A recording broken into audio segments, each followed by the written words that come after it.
बिस्मिल्लाहिर्रहमानिर्रहीम, अस्सलाम वालेकुम। मलिक सलमान जीटीवी के तमाम नाज़रीन को पेप्सी जी स्पोर्ट्स में खुश आमदीद कहता है, जहाँ पीर से लेकर जुमेरात तक का अमूमन हम इस महफिल को सजाते हैं, लेकिन चूंकि वर्ल्ड कप चल रहा है और वर्ल्ड कप चल रहा था इसलिए ये महफिल हम रोज़ाना आपके लिए सजा रहे हैं। लेकिन आज पाकिस्तानियों के लिए वर्ल्ड कप ये तकरीबन ख़त्म हो चुका है, बल्कि मुकम्मल तौर पर ही ख़त्म हो चुका है, क्योंकि वो जो अपने ज़ोरे बाजू पर भरोसा नहीं करते हैं, जो बेसाखियों के सारे तरक्की करना चाहते हैं, उनके साथ फिर यही होता है कि आसरे सहारे दुला से जो है वो बीच सफ़र में साथ छोड़ जाते हैं। और फिर जो हमारे चेयरमैन क्रिकेट बोर्ड है मोहसिन नकवी साहब, वो ये कह रहे थे कि 1 महीने का इस टीम को टाइम दें। मैं समझता हूं कि 10 दिन का भी इस टीम को टाइम उन्होंने खुद से नहीं दिया। और फिर पाकिस्तान की टीम की जो हालत हुई है वो आप सब ने देखा कि किस तरह हम इस वर्ल्ड कप में किन तैयारियों के साथ गए। यूएसए से हारे, हम इंग्लैंड से सीरीज हार के गए, यूएसए से हारे, उसके बाद हम इंडिया से हारे और फिर कनाडा से बामुश्किल तमाम हम जीतने में कामयाब हुए। इस तमाम तर कारकर्दगी के बाद क्या पाकिस्तान की टीम सुपर 8 के मरहले में जाना डिजर्व करती थी? क्योंकि ये एक शिकस्त नहीं है, ये टूर्नामेंट से एक एक्सक्लूजन नहीं है,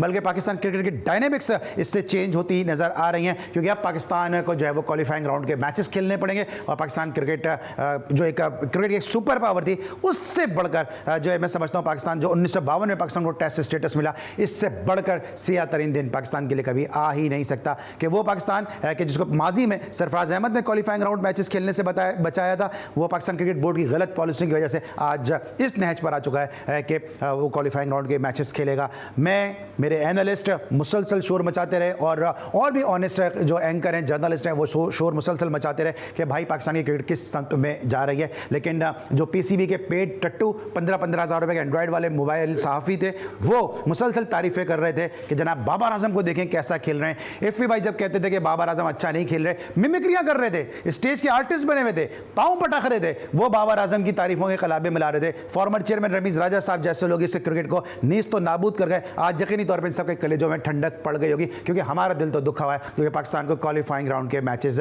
खेलने होंगे। आज हम बात करेंगे पाकिस्तान क्रिकेट के इस डेबेकल के हवाले से, पाकिस्तान क्रिकेट के इस डिक्लाइनिंग फेज के हवाले से। मेरे साथ मौजूद होंगे कमर ज़ैफ़ी साहब और मुझे जो ज्वाइन करेंगे वो मोहसिन घीवाला साहब भी ज्वाइन करेंगे। इस लेते ब्रेक, देखते रहिए Pepsi Zee sports.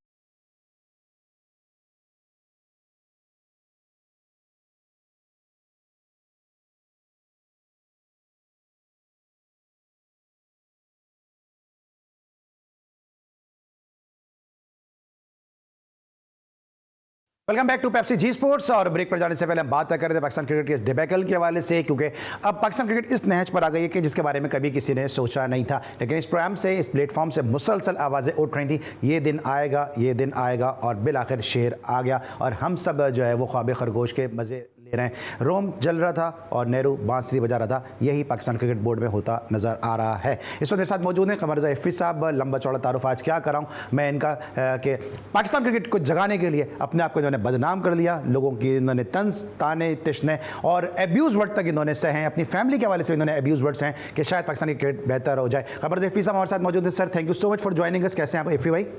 Thank you very much Ali. और ठीक है यार, कोई बात नहीं, क्रिटिसिज्म होता है, मेरा बुरा लगता होगा लोगों को, मेरा अंदाज बुरा है अली। असल में मैं किसी भी आसान तरीके से तो चीज़ ठीक होनी नहीं। फिर एक चीज़ है कि जो चीज़ आपसे हो सकता है हो जाए, मैं कोई जानबूझ के नहीं करता।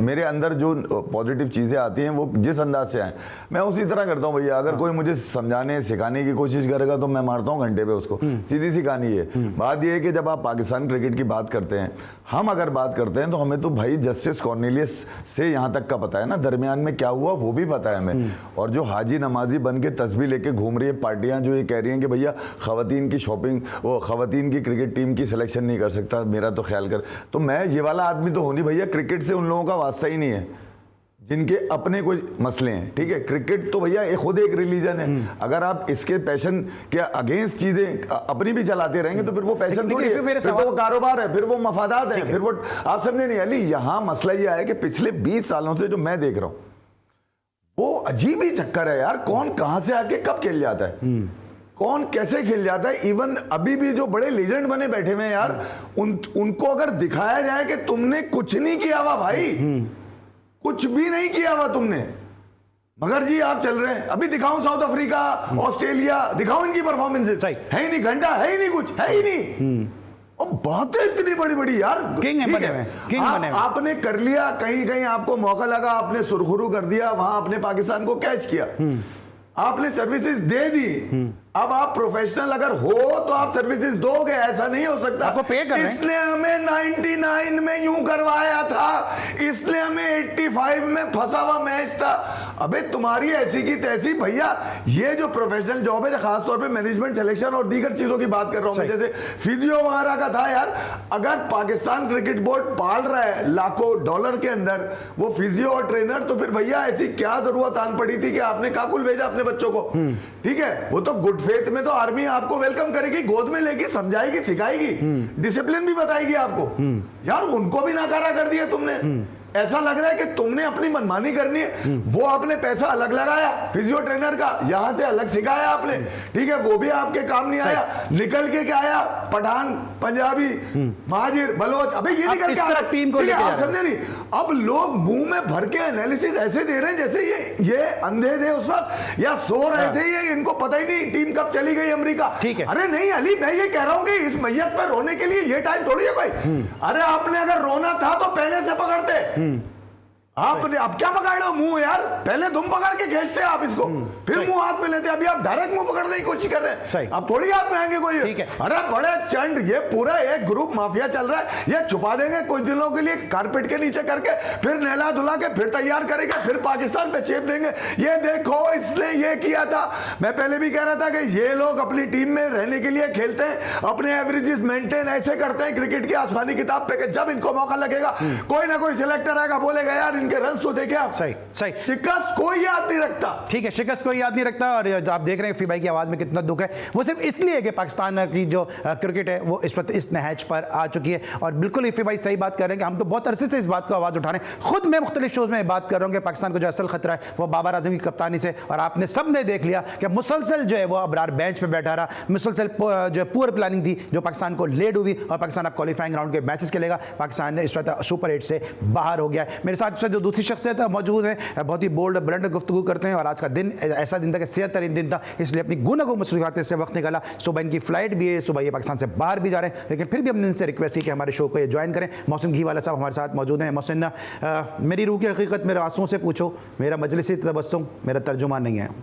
गाली नहीं दे सकता हूँ भाई, मैं सिर्फ गाली नहीं दे सकता इनको, यानी मेरी समझ में नहीं आ रहा। मैं इफ़ी भाई से बहुत बातों पे इख्तलाफ भी करता हूँ। रोले तू भी रोले यार कसम खुदा की रोना आ रहा है, मैं झूठ नहीं बोला, रोना आ रहा है यार। हद हो गई यार, हद हो गई। आप किस किस्म की, कब आप सीखोगे कब? मेरी अब हम फिर बातें करेंगे यूनिटी फलाना ढिमकाना, सब बकवास है, सब खड्डा है। प्रॉब्लम ये है भाई, सब छोड़ दे भाई, यूनिटी छोड़ दे, सिलेक्शन छोड़ दे, सब कुछ छोड़ दे। सिंपल सी बात, स्किल लेवल, आपका स्किल लेवल ही नहीं है। ठीक है, आपके प्लेयर 3 साल से 4 साल से जहां जो उनका स्टैंडर्ड है वो उसी पे खड़े हुए दुनिया आगे निकल गई है। यूएसए ने आपकी बजा दी और आपने देख लिया। ठीक है, आप लास्ट ओवर में 15 रन नहीं बचा सके, आपने सुपर ओवर में आके 19 रन दे दिए। मोहम्मद आमिर जो सुपरस्टार फलाना ढिमकाना, ये कौन सी टीम है हमारी? ये जो बातें सारी छोड़ दो, सिलेक्शन चेप चाप चूप सब कुछ, स्किल लेवल, आपका स्किल लेवल नहीं रहा भाई। जो दूसरे स्पोर्टों में आपने अपनी बजवाई है, आप स्नूकर उठा लो, आप स्क्वॉश उठा लो, आप हॉकी उठा लो, आप बादशाह थे एक जमाने में हर स्पोर्ट के, स्क्वॉश की और हॉकी के तो थे, आप क्रिकेट में भी थे। अब आपने देखना होना क्या है, ये टीमें हमारी बजा बजा के आगे निकल जाएगी। हम ये इसी में म्यूजिकल चेयर खेलते रहेंगे, वो उसको गाली दे देगा, वो उसको, हम इसी में करते रहेंगे। हमारी टीम का स्किल लेवल ही नहीं है मेरा भाई, हम किस तरह से कंपीट करेंगे दूसरों के साथ? मेरी ये समझ में नहीं आ रहा। हम ये बात कर रहे हैं और मुझे बड़ी हैरत होती है जब पाकिस्तान में ये बात होती है, जहां जहां मैं गया हूं, जहां एफी भाई गए और जो क्रिकेट से जुड़ा आप भी जाते होंगे, यार इंडिया है, इंडिया जो है वो यूएसए से हार जाएगा ताकि पाकिस्तान बाहर हो जाए। भाई हमें जरूरत है क्या है? तुम जीतो ना, तुम जीतो, वो उसको हारे, वो उसको हारे, कब तक करते रहेंगे? मैं खुद दुआएं कर रहा था, झूठ नहीं बोलूंगा भाई, आज मैच हो जाए, ये हो जाए, वो जाए, फिर मैं अपने आप पे हंसने लगा। मैंने कहा पागल, तुम दुआ कर रहे हो कि यूएसए आयरलैंड का 5 ओवर का मैच हो जाए ताकि जो है वो पाकिस्तान अंदर आ जाए। यानी हम कब तक ये डंडियां और हड्डियां और पकड़ते रहेंगे और तोते फाल निकालते रहेंगे? खुदा के लिए जीत लो यार, यानी कोई तो स्किल लेवल तो लाइक कहीं तो अकाउंटेबिलिटी हो, खुदा के लिए अकाउंटेबिलिटी। भाई जो बात आप कर रहे हैं, आज जितने भी क्रिकेटर्स ये बात कर रहे हैं कि उस वक्त उनको नजर नहीं आ रहा था जब कराची किंग 10 में से 9 मैच आ रही थी और बाबर आजम साहब अपनी हटधर्मी छोड़ने को तैयार नहीं थे। वसीम अकरम बाउंड्री पे जाके समझा रहे हैं, उस वक्त किसी की आवाज निकली, उस वक्त तो सब बाबर को किंग किंग किंग कह रहे थे। आज हम जब इसी का शाखसाना भुगत रहे हैं, हैं। तो आज जिस तरह भी आप भी बात करेंगे, इंजमाम भी बात करते नजर आ रहे हैं, वसीम अकरम भी कहते नजर आ रहे हैं कि इन क्रिकेटर्स को कौन समझाएगा, 10-10 साल से खेल गए। तो भाई 10 साल से तो ये यही कर रहे हैं, आप खामोश थे 10 साल से, आपके जमानों में ताले पड़े हुए थे। ये इफ्फी भाई जिनको गालियां पड़ रही थी, मैं इस वक्त नेशनल चैनल में बैठा हूं, मैं बता नहीं सकता कि इनको कितनी गालियां पड़ रही थी, मुझे कितनी गालियां पड़ रही थी, और तौसीफ भाई जो बातें करते हैं कितनी गालियां पड़ रही थी कि जी पाकिस्तान के दुश्मन है, पाकिस्तान के खिलाफ है। आज सब खुश हो जाओ। आज मैं समझता हूं रमीज राजा, मैं नाम ले रहा हूं ये बात, हालांकि मुझे नहीं कहनी चाहिए, मैं एज एन एंकर मुझे नहीं कहना चाहिए, लेकिन आज रमीज राजा वकार यूनिस जैसे लोगों के कलेजे में ठंड पड़ गई होगी कि जनाब बाबर के कवर ड्राइव देख रहे हैं आप, वो तू पंजाबी है, तू पठान है, तू टीम के अंदर है, और तुझे पंजाबी आती है जब भी तो तू टीम के अंदर खेल सकता है। ये रमीज राजा जूनियर को कहा वकार यूनिस ने, ये सब एक अरसे से चल रहा था, अबरार को क्यों बिठाया, सरफराज को क्यों ड्रॉप किया, ये सारी चीजें सामने आ रही थी उस वक्त से। जी एफए भाई। यार अली, मैं ख्याल में पाकिस्तान की क्रिकेट की ये जो 15-18 साल में आपको बता रहा हूँ बड़े मुश्किल हुआ, खास तौर पे 2011 के बाद। आपको ज़रूरत थी मिसबा की, आपने उसको सपोर्ट किया, लोगों ने भी सपोर्ट किया, भैया क्रिकेट नहीं थी, हमारे दिल भी ऐसे थे कि नहीं यार हमें तो क्रिकेट चाहिए, आप यूएई में खेलें, यूएई में खेलते रहे आपने 5-6 साल, उनसे उनकी सर्विसेज ली, पाकिस्तान को नंबर 1 भी किया, कामयाब कोच के साथ आपने क्या किया। मोहसिन हसन खान आके बैठते हैं, वो खुद बता देते हैं कि उनके साथ हुआ क्या, किस तरह से मैनेजमेंट ने उनको फायर किया। और क्योंकि वो ना व्हाट्सएप लेते थे, ना कॉल लेते थे, ना मैसेज लेते थे किसी, तीन फ्लाइटें चलती थी दुबई से, वो अपने काम में डेडिकेटेड थे। फिर 2019 में मोहसिन हसन खान को लाया गया। देखें यार अली, ये जो स्वेटर बुना गया ना पाकिस्तान क्रिकेट को हाईजैक करने का, ये 2018 में बुन लिया गया था। और मिसबाह उल हक, वकार यूनुस, वसीम अकरम, आपको याद हो कोई कमेटी जो आई थी ना, उसने होश उड़ा दिए थे 2019 में। जब मैंने देखा ना यार इतनी बड़ी कमेटी, इसमें मोहसिन हसन खान को चुप रहने के लिए रखा गया था कि आपको एक अच्छा सा ओहदा दे रहे हैं, ये रहे आपके पैसे। यार हमें पता है ना क्या गेम था। मोहसिन भाई ने, क्योंकि ट्रू पाकिस्तानी था भाई, उसने बोला माफ करो मेरे को, मैं टेंटेड लोगों के साथ काम नहीं करता। फिर एक रिपोर्ट बनी, वो रिपोर्ट जमा हुई, फिर मिकी गए, फिर सरफराज गए, और भी असद। देखिए हम सरफराज को तो याद कर लेते हैं, आपका वाइस कप्तान जो था ना टेस्ट का, वो असद शफीक था, गायब कर दिया, पता ही नहीं चला, एंड कर दिया। अब उन्होंने चेपी कहाँ लगाई, फवाद आलम पे चेपी लगा दी, लगे ये देखे कराची का लड़का। तो मैं ये कह रहा हूँ कि आपने बड़ी तरीके से गेम उतारा है। मुझे इयन चैपल के वो अल्फाज याद हैं कि यार पाकिस्तान की टीम को मत बुलाया करो, जो मिसबा बच्चे लेके पहुंच गया था, पर हमें बुरा लगा था। अरे उनकी दाढ़ी भी नहीं आई, नसीम छोटा सा भाग रहा है, अबे कोई खबर है किधर गया मूसा, किधर गया, आगे तो पूरी करो।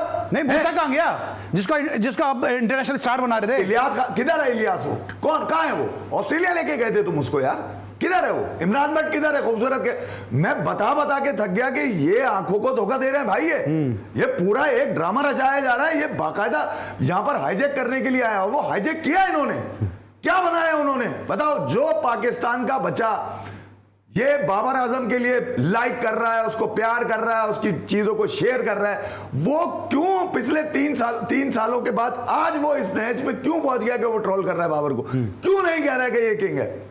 आपने ही कहलवाया ना, मीडिया ने कहलवाया ना, कौन लोग थे भाई वो, पीछे से कौन गेम चला रहा था। हम कह रहे थे कि ये टीम में रहने के रन है भाई, क्योंकि इनकी स्किल्स दुनिया की बाकी बैट्समैन की स्किल्स से नहीं मिलती।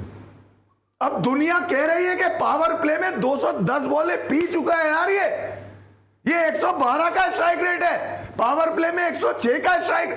ये पीएसएल हो या दुनिया की कोई भी लीग हो, इससे ऊपर गया ही नहीं है, छक्के ही नहीं है इसके बाद। बाबर अकेला तो नहीं नहीं यार, मैं नहीं बाबर अकेला है, मैं बताता हूं क्यों, नहीं मैं बताता हूं बाबर अकेला क्यों है, मैं डिफेंड नहीं कर रहा हूं, नहीं मैं बता रहा हूं बाबर क्यों अकेला है। सुन तो ले, मैं अली में हम एक ही बैट नहीं नहीं बजाओ ना यार। मोहसिन मैं ये नहीं कह रहा कि बाबर अकेला नहीं है, बाबर इतना गैर अहम क्यों है भैया टीम में कप्तान के, उसकी मर्जी के बगैर चीजें हो रही है, ऐसे कौन से कंप्रोमाइजेज है भाई। ये तो जानने की कोशिश करें कि वो जा रहा होता है तो टीम पकड़ा दी जाती है, जा तू गिलाले पे, तो फिर तो किसी को भी बना दो, मुझे बना दो। तुमने परफॉर्मेंस पे जबकि टीम जीत रही थी।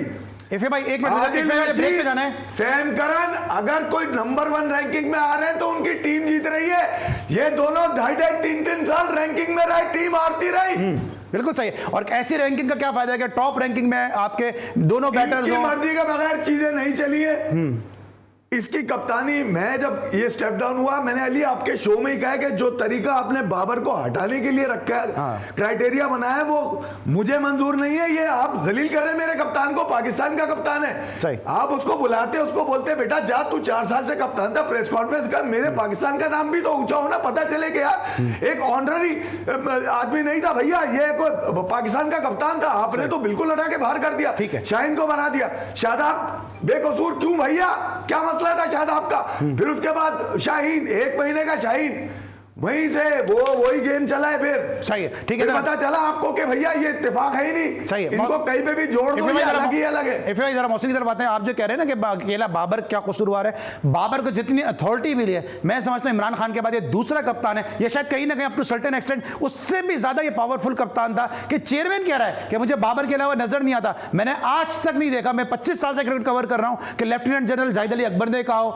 मरूम नूर खान ने कहा हो, जका अशरफ ने कहा हो, इससे पहले वो नसीम अशरफ आए थे उन्होंने कहा हो, या एजाज भट्ट ने कहा हो, ये जो भी कोई चेयरमैन आया कि भाई ये कप्तान है, इसके अलावा मुझे कोई नजर नहीं आता। इससे ज्यादा अथॉरिटी क्या मिलेगी किसी को अपनी टीम बनाने के लिए? अब भाई इसमें कसूर किसका है? क्या बाबर का कसूर है? मैं देखिए बाबर को डिफेंड नहीं कर रहा। सर अहमद शहजाद क्या कह रहा है? अहमद शहजाद कह रहा है कि इन्होंने मिडिल ऑर्डर में रखने नहीं दिया। मैं बाबर को नहीं बोल रहा हूं कि हम उसको डिफेंड कर रहा हूं, लेकिन आप पूरी उसको सिलेक्शन कमेटी को ब्लेम करें ना, तो ये हमारे सेलेक्टर्स क्यों करते हैं? चेयरमैन बाबर के पीछे चुप रहा है, क्यों वो कर रहे हैं? तो उनको पावर कौन दे रहे? चेयरमैन को यार बाहर उठा के निकाले, प्राइम मिनिस्टर आपका चूज कर रहा होता है चेयरमैन, आप कैसी बात? बाबर तो पावरफुल हो गया ना फिर। तो बाबर का इसमें अकेले का फॉल्ट है? पूरी टीम का फॉल्ट है, पूरे निजाम का फॉल्ट है, पूरे सिस्टम करप्ट है भाई, पूरे सिस्टम का मेरा एक सवाल है, आप बाबर क्यों जा रहे हैं बैठे हुए? ये चेयरमैन कहां से जिम्मेदार आ गया? भाई सिलेक्ट कौन करता है कप्तान को?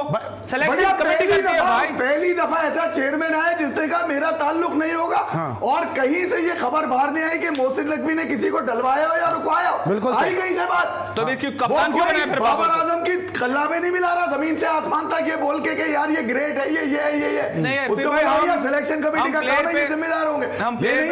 नरमदी सेठी, नरमदी सेठी वो शिकार हुए इनके ग्रुप का, शिकार हुए मोहसिन नकवी। यार ये कौन सा तरीका? कंटिन्यू करते हैं फिर मैं देखिए कहां से यार? अच्छा एक मिनट कंटिन्यू तो कर देते हैं। भाई बाबर कप्तान नहीं है, वो हम बात कर चुके हैं, बाबर कप्तान नहीं है, लेकिन फिर आप पूरी उसको सिस्टम को ब्लेम करें ना। आप एक प्लेयर के पीछे जाके पड़ जाते हैं हाथ धो के, भाई पूरा सिस्टम खराब है आपका, आपके सेलेक्टर्स हैं, आपके चेयरमैन हैं, आपके कोचेस हैं। मैं भी कर रहा हूं, आप सबको निकालो ना। यहाँ एक सेकंड मैं आपसे मोहसिन एक सवाल करता हूं, यहाँ से एक सेकंड मुझे एक बात बताएं, यहाँ सिस्टम में सही कौन है? मैं नाम नहीं ले रहा हूं, लेकिन जो लोग जानते हो समझ रहे हैं किसको कह रहा हूं। 2 लोग थे कि जो मुसलसल लॉबी बना रहे थे इमाद वसीम की, वो अपने यूट्यूब के चैनल पे भी बात करते थे कि इमाद वसीम को टीम में होना चाहिए। आज वहां से मैसेज आता है कि जी सिस्टम कैसे सही होगा, 2 रसौलियां बाहर पड़ी थी उनको टीम के अंदर कर दिया। तो यार यहाँ है कौन सही? अपने अपने मुफादात के लिए रोते हैं, अपने अपने मुफादात के लिए बातें कर रहे होते हैं। भाई तो कोई सही नहीं, ये तो मसला लैक ऑफ अकाउंटेबिलिटी अली। मैं तो कब से कह रहा हूं कोई भी सही नहीं है, ये म्यूजिकल चेयर्स का सिस्टम ही खराब है। रिजल्ट्स आपके सामने, मुझे 2 बंदे जो सही है, जो सही है वो बाहर बैठे हुए, बाकी सब अंदर बैठे हुए। ठीक है, उनको सिस्टम में आने देते। मोहसिन हसन खान जैसे लोग हैं कि जिन्होंने पाकिस्तान को जीत के ट्रैक पे डाला, वो मुसलसल ये बात करेंगे टेंटेड लोग नहीं होने चाहिए, टेंटेड लोग नहीं होने चाहिए। अब भी वक्त है कि अब भी सबक सीखा जाए, और मोहसिन नकवी साहब को मोहसिन खान जैसे लोगों की तरफ देखना चाहिए कि जो पाकिस्तान क्रिकेट को सही करना चाहते हैं। क्योंकि अब भी अगर सर्जरी कर रहे हैं और आपका सर्जन अगर सही नहीं है, सर्जन अगर आपका अनाड़ी है, सर्जन अगर आपका क्वेक है, तो फिर सर्जरी का भी कोई फायदा नहीं होगा। मर्ज मजीद जो है वो बढ़ जाएगा अगर आपने सही लोग अब भी नहीं लगाए, वरना पाकिस्तानी क्रिकेट का फिर तुम्हारा हाल भी ना होगा, दास्तानों में वाला हिसाब हो जाएगा। ब्रेक लेंगे, वापस आएंगे, मजीद बात करेंगे। देखते रहिए पेप्सी जी स्पोर्ट्स।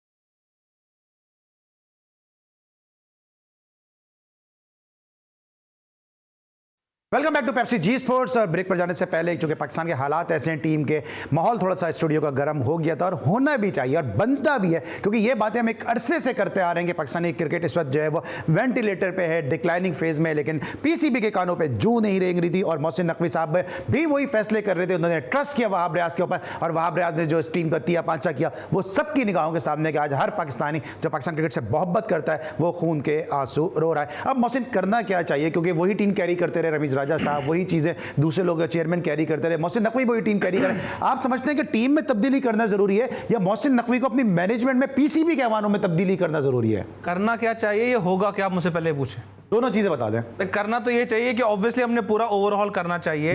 देखिए आपने इस कोर टीम को 3 से 4 साल दे दिए, 3 वर्ल्ड कप ये खेल गए, और अनफॉर्चुनेटली हमने उनको डिक्लाइन होते हुए देखा है, ऊपर नहीं देखा। ठीक है जी, इन्होंने ऑस्ट्रेलिया में फाइनल खेला था, वो सब हमने देखा है, वहां पर सेमीफाइनल में हार गए ऑस्ट्रेलिया से। तो अब इनको जो मौके थे, मौके खत्म हो गए, इनको अब ब्रेक करें, टीम को साफ करें, नए बच्चे लाएं, और एक ऐसा स्ट्रक्चर बनाएं जिसमें इनको 4-5 साल दें विद अ कंबाइंड टीम। मैं नहीं कह रहा हूं कि जी 12-12 हटा के 12-12 नए बच्चे ले, इस तरह नहीं होता। आओ, ऐसे ओवरऑलिंग नहीं होती। लेकिन जो की आपके 3-4 प्लेयर्स हैं जिसको लगता है कि उनके अंदर वो दर्द है और वो स्किल लेवल है, उनके अराउंड आप टीम डेवलप करें ताकि हमारी टीम नेक्स्ट लेवल पर जाए। सेलेक्टर आप खुदा के लिए प्रोफेशनल सेलेक्टर्स लाएं। आप वहाब रियाज को उठा के, भी 2 साल पहले वो अपनी टीम में जगह के लाले पड़े हुए थे, अब वो सेलेक्टर हो गए। तो इस किस्म की रैश और बेवकूफाना डिसीजन मेकिंग में आपके रिजल्ट्स यही आएंगे। तो उसूलन तो करना ये चाहिए। होगा क्या, सॉरी भाई माफ कीजिएगा, होगा ये कि वही लुबे लुबाब होगा। जैसे फीफा से ब्रेक में बात हो रही थी, 2 नीचे छुपा दिए जाएंगे, इधर होगा उधर होगा, 3 दिन बाद कहेंगे चलो भाई अब तो हार रहे हैं, उनको पुराने को ले आओ। अनफॉर्चुनेटली वही म्यूजिकल चेयर्स और वो जहालत चलती रहेगी और हम बेदर पे रिजल्ट देखते रहेंगे। जब मोहसिन बात कर रहे थे मेरी स्क्रीन पे नजर पड़ी तो हमारे जो प्रोड्यूसर है फैजान मुस्तफ़ा नकी, उन्होंने एक ट्रिकर चलाया कि दिल के अरमा बारिश में बह गए। तो बारिश में तो हमारा जो चीफ सिलेक्टर सो कॉल्ड है वो तो दूसरों पे खुद पानी उड़ाता फिर रहा था, उसने यहाँ भी जो है वो छींटे उड़ा दिया। क्या फर्क पड़ता है फिर इससे?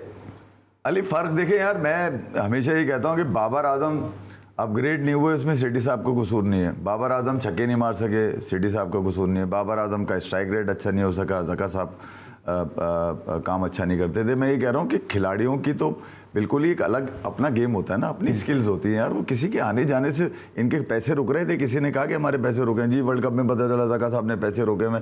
वो भाई तुम्हारे पैसे लेके थोड़ी भाग जाएंगे, तुम्हारी तो बीसीए दिल्ली में है इधर।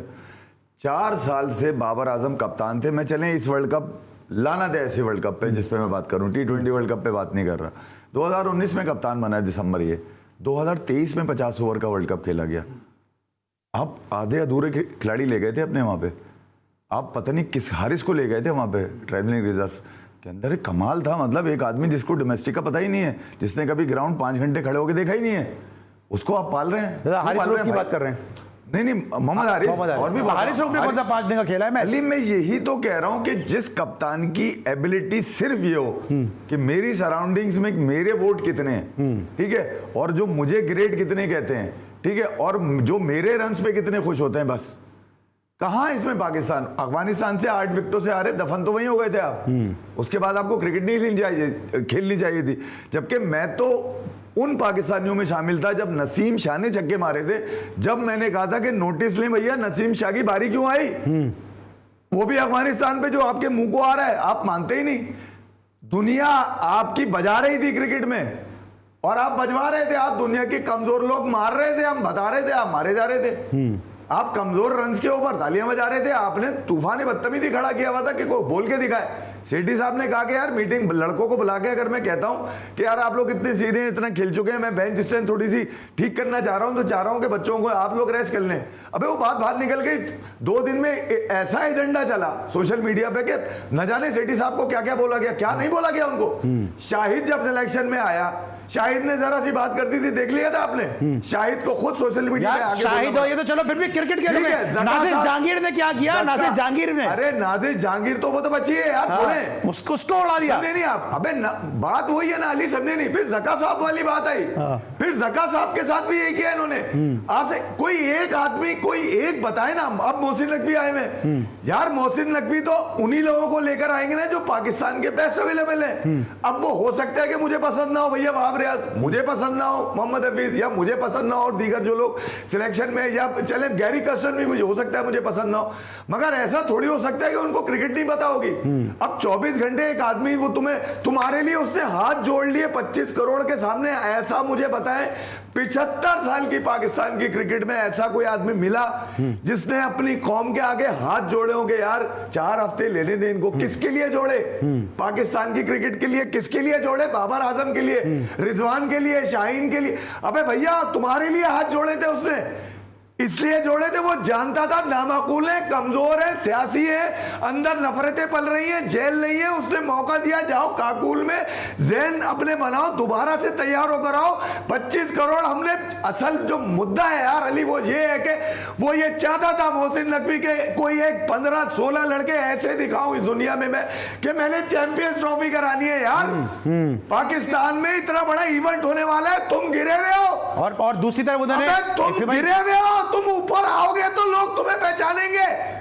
लेकिन पाकिस्तान क्रिकेट का मोमेंटम कमजोर हाथों में था, तो उसमें मोहसिन नकवी की क्या है, वो क्या हटा दे, तो हटाएगा तो तुम उसको ट्रोल करोगे। ठीक है यार मैनेजमेंट ये नहीं, ये इस चेयरमैन का और इसके साथ जो मैनेजमेंट है उनका कसूर नहीं, कसूरवार फिर यही है। मैंने आपको पीछे से इसलिए बताया अली कि मैं जानता हूं कि ये साजिशें सरफराज से शुरू हुई और ये मोहसिन नकवी तक आई है। अब ये दिखाया जा रहा है कि यार ये देखें इस तरह हो रहा है और ये सर्जरी की बातें कर रहे हैं और यूं कर रहे हैं।